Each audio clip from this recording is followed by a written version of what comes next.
এবং আপনাদের সামনে আমি বলতে চাচ্ছি যেটা দেশবাসীরও জানা উচিত যে আমি কখনোই আমার দরজা বন্ধ করিনি। আমার নাম উঠলেই ওনার রাগ উঠে যায়। আমাকে সুদখোর না বললে ওনার মন তৃপ্ত হয় না। আমাকে চুবিয়ে না ডুবালে, পদ্মা নদীতে আমাকে চুবিয়ে না ডুবালে ওনার মনে শান্তি আসে না। ঠিক আছে, আমি কি করে বলবো? ওনাকে বলতে তো হবে, ওনাকে যদি কিছু বলতে হয়। পদ্মা নদীর কথাটা যখন উঠলই, পদ্মা ব্রিজ সম্পর্কে যে কথাটা সরকারের উচ্চ মহল থেকে এটা বলা হয় যে আপনি আপনার ক্ষমতা ব্যবহার করে বা আপনার পরিচিতি ব্যবহার করে বা আপনার যে একটা সাংঘাতিক রকমের গ্রহণযোগ্যতা সারা দুনিয়াতে আছে, যেটি আসলে ওয়ার্ল্ড ব্যাংক সহ অন্য জায়গায় আছে, সেটি দিয়ে আসলে আপনি পদ্মা সেতুটা বাংলাদেশ যাতে ঋণ না পায় সেটির জন্য আপনি চেষ্টা করেছেন। এই ব্যাপারটা নিয়ে কি আপনি একটু কিছু বলবেন যে এটা আপনার বিরুদ্ধে একটা অভিযোগ? কি বলবো, এটা বলো, এটা হাস্যকর একটা কথা মুখ থেকে বলে ফেললো চোর ডাকাতের মতো, এটাও আরেকটা বলে ফেললো, এটাই সত্য হয়ে গেল। আমরা যে বারে বারে বিবৃতি দিলাম তখন এটা প্রশ্নই উঠে না। আমরা বাংলাদেশের নাগরিক হিসেবে আমরা গৌরবান্বিত যে এই পদ্মা সেতুর উপরে আমরা একটা সেতু বানাতে পারবো, এটার জন্য আমরা সবাই চাই। কাজে এটা তো বিরোধিতা করার তো প্রশ্নই উঠে না। কেন বিরোধিতা করবো? দেশে যে একটা বড় রকমের ঘটনা ঘটতে যাচ্ছে সেটা তো আমরা সবাই সমর্থন করেছি। তিনি বলেই চললেন। এখন একজনে বলতে থাকলে তো আমার করার কিছু তো নাই। উনি এত শক্তিধর যে এখানে আমার কথা তো কিছুই থাকে না। ওনার সব সরকারের যাবতীয় প্রচার যন্ত্র ওনার হাতে। আমার তো আমার গলার যত তীক্ষ্ণ। অনেকে এই কথা বলে থাকেন প্রফেসর ইউনূস যে আপনি তো ইচ্ছা করলে এই পৃথিবীর যে কোনো দেশে সেটেল করতে পারতেন, পৃথিবীর যে কোনো দেশের হয়েই আপনার যে আইডিয়াগুলি সেগুলি আপনি ডিসেমিনেট করতে পারতেন, তারপরেও আপনি বাংলাদেশে থাকছেন, বাংলাদেশে থাকাটাকেই আপনি মানে আমি যদি বলি আপনার জন্য নির্ধারণ করছেন। আমি দেশেরই সন্তান, এই দেশেই থাকবো, দেশের জন্য যে কাজ করি সেটাই করব। এটা যতদিন আমি বেঁচে আছি সেটাই করে যাব। আমাকে বিভিন্ন দেশ থেকে আহ্বান জানাই, কেন ওখানে দেশে থাকছেন। আজকেও একটা নতুন দেশ থেকে আহ্বান পেলাম, বলে আমরা সব ব্যবস্থা করে দেবো। এটা আর একটা নতুন দেশ যোগ হলো আছি। আমার মনে হয় উনি মনে করেন যে আমি দেশের সর্বোচ্চ ডাকু, সন্ত্রাসী, কিংবা আমি অপরাধী, আমি সেরা চোর, এই জাতীয় জিনিস মনে করেন। কাজে সেগুলো ব্যাখ্যা করেন উনি তার মুখে। উনি বলেন যে আমি সুদখোর, আমি ঘুষখোর, আমি সব এমন সব কটু শব্দ ব্যবহার করেন যাতে মনে হয় যে আমার সম্বন্ধে তার ধারণা খুবই খারাপ। কিন্তু এইটা তো এরকম ছিল না। আমরা দেখেছি যে 96 থেকে 2001 সাল পর্যন্ত নানাভাবে এই সরকারি বা আওয়ামী লীগ সরকারি আপনার সাথে বা আপনি আওয়ামী লীগ সরকারের সাথে একসাথে কাজ করতে কোনো সমস্যা হয়নি। আপনি এইটার জায়গাটাকে একটু ব্যাকগ্রাউন্ডটাকে আমাদের একটু বলা যাবে যে আপনার কাছে কি মনে হয় কেন এই শত্রুতার বা কেন এই অপছন্দের বিষয়টা একটু সৃষ্টি হলো বা তৈরি হলো? যেই হোক, এটা আমার তরফ থেকে হয়নি। আমি তাকে যথাযথ শ্রদ্ধা করে নিয়ে গেছিলাম আমাদের মাইক্রোক্রেডিট সামিটে ওয়াশিংটন ডিসিতে। আমাদের প্রধান অতিথি করে নিয়ে গেছি, সবাই সম্মান করেছে। কারণ এই মাইক্রোক্রেডিটটা তখন পৃথিবীর সামনে আসছে, বড় আকারে আসছে, এবং এটা বাংলাদেশের অবদান হিসেবে সবাই স্বীকৃতি দিচ্ছে। ওয়াশিংটনে দুনিয়ার সেরা যারা সবাই উপস্থিত ছিলেন, তার মধ্যে আমরা ওনাকে নিয়ে গেছিলাম এই জন্য যে বাংলাদেশের পক্ষ থেকে এই গৌরবটা যেন তিনি আমাদের পক্ষ হয়ে গ্রহণ করেন। উনিও রাজি হয়েছেন, উনিও গেছেন, করেছেন। কাজে এটা স্বাভাবিকভাবে এই সম্পর্ক থেকে যাওয়ার কথা ছিল, কিন্তু কি কারণে এটা ঘাটতি হতে আরম্ভ করলো বুঝতে পারলাম না। কিছুদিন পর থেকেই ওনার আচরণ এবং তার শব্দ পরিবর্তন হতে আরম্ভ করলো। এমন পরিবর্তন হলো এখন আমাকে চোর বদমাইশ ছাড়া আর কোনো বিষয়ে উনি মনে করেন বলে মনে হয় না আমার কাছে। পরিষ্কার করবেন যে আপনি আসলে রাষ্ট্রের সর্বোচ্চ ক্ষমতায় বা রাজনীতির জায়গায়, দেশ পরিচালনায়, সেগুলিতে আপনি আসলে আসতে চেয়েছিলেন কিনা, চান কিনা, বা ওই জায়গা থেকে যদি চাইতাম খালেদ, যদি চাইতাম, তখন যখন মিলিটারি আমার বাসায় এসে বসে রইল সারা রাত আমাকে রাজি করানোর জন্য, আমি তো লুফে নিতাম। রাজি করানোর জন্য বসে থাকতে হবে কেন? আমি যদি ক্ষমতাই চাইতাম, বলে আর চলেন কি করতে, কি কোন জামাটা পড়তে হবে দেখিয়ে দেন, এখনই যাচ্ছি। আমি তো সেটা করিনি। তাদের সঙ্গে তর্ক করেছি, সারা রাত ধরে তর্ক করেছে যে না ভাই, আমাকে দিয়েন না, আমি এই কাজের উপযুক্ত না, আপনারা অন্য লক্ষ্য যান। তারা আমার উপরে মন ঠিক করে ফেলেছে, আমাকে দিতে হবে। আমি বারে বারে বলতেছি তাদেরকে, তারা নিরাশ হয়ে ফিরে গেল, বললো যে সকালবেলায় আবার আসবো, সকালবেলায় আসলে তখন আপনি আমাদেরকে বলেন যে রাজি আছেন। আমি বললাম না, সকালবেলা আসলে একই কথা পাবেন, কারণ আমি তো এটা এমন কিছু না যে মনের মধ্যে সন্দেহ রেখে দ্বন্দ্ব রেখে আপনাদেরকে বলছি, অত্যন্ত পরিষ্কার ভাবে আপনাদের কাছে বলছি। ঠিক আছে, তা না হলে তো আমি সঙ্গে সঙ্গে রাজি হয়ে যেতাম। কে ছাড়ে যাও আপনাকে দেশের পুরো সরকারের প্রধান হবার জন্য আহ্বান জানাচ্ছে, বাংলাদেশে এরকম কয়জন মানুষ আছে বলবো যে না আমি এই দায়িত্ব গ্রহণ করব না। আমি তো করলাম সেটা, এখন আমার নামে বলা হচ্ছে 10 বছর চেয়ে। আমি বছর নিয়ে প্রশ্নই উঠে না, প্রশ্ন হচ্ছে আগামীকাল সকালবেলা আপনি শপথ গ্রহণ করবেন এই কথা। আমি বলি যে না, করবো না। তারপরে এরপরে তো কয় বছর কয় কাণ্ড, আমি 10 বছর দিয়ে কি করবোটা কি? আমি 10 বছর দিয়ে আমি তো বলছি আমি এই কাজের জন্য নই। দেশে আমার দেশ পরিচালনা করা আমার দায়িত্ব না, আমার কাজ না, আমি জানি না এটা কিভাবে করতে হয়, আমি যেটা জানি সেটা করি। Make sense.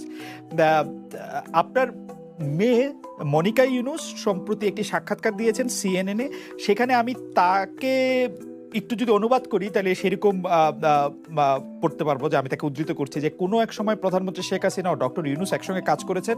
আমি আশা করি সেই সময়টা আবার ফিরে আসুক, শুধু গ্রামীণ কিংবা সংশ্লিষ্ট সব প্রতিষ্ঠানগুলোর ভালোর জন্যই নয়, যদি তারা আবারও একসঙ্গে কাজ করেন তাহলে সেটা চমৎকার হবে।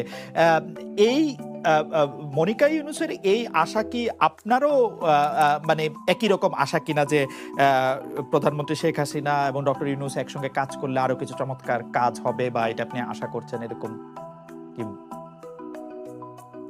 কি?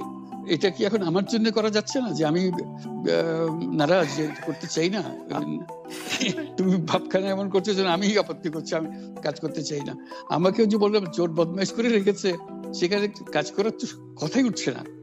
আমার নাম উঠলেই ওনার রাগ উঠে যায়। আমাকে সুদখোর না বললে ওনার মন তৃপ্ত হয় না। আমাকে চুবিয়ে না ডুবালে, পদ্মা নদীতে আমাকে চুবিয়ে না ডুবালে ওনার মনে শান্তি আসে না। ঠিক আছে, আমি কি করে বলবো? ওনাকে বলতে তো হবে, ওনাকে যদি কিছু বলতে হয়। পদ্মা নদীর কথাটা যখন উঠলই, পদ্মা ব্রিজ সম্পর্কে যে কথাটা সরকারের উচ্চ মহল থেকে এটা বলা হয় যে আপনি আপনার ক্ষমতা ব্যবহার করে বা আপনার পরিচিতি ব্যবহার করে বা আপনার যে একটা সাংঘাতিক রকমের গ্রহণযোগ্যতা সারা দুনিয়াতে আছে, যেটি আসলে ওয়ার্ল্ড ব্যাংক সহ অন্য জায়গায় আছে, সেটি দিয়ে আসলে আপনি পদ্মা সেতুটা বাংলাদেশ যাতে ঋণ না পায় সেটির জন্য আপনি চেষ্টা করেছেন।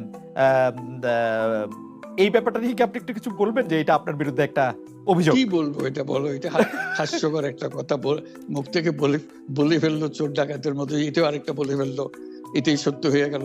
আমরা যে বারে বারে বিবৃতি দিলাম তখন এটা প্রশ্নই ওঠে না। আমরা বাংলাদেশের নাগরিক হিসেবে আমরা গৌরবান্বিত যে এই পদ্মা সেতুর উপরে আমরা একটা সেতু বানাতে পারবো, এটার জন্য আমরা সবাই চাই। কাজে এটা তো বিরোধিতা করার তো প্রশ্নই ওঠে না। কেন বিরোধিতা করবো?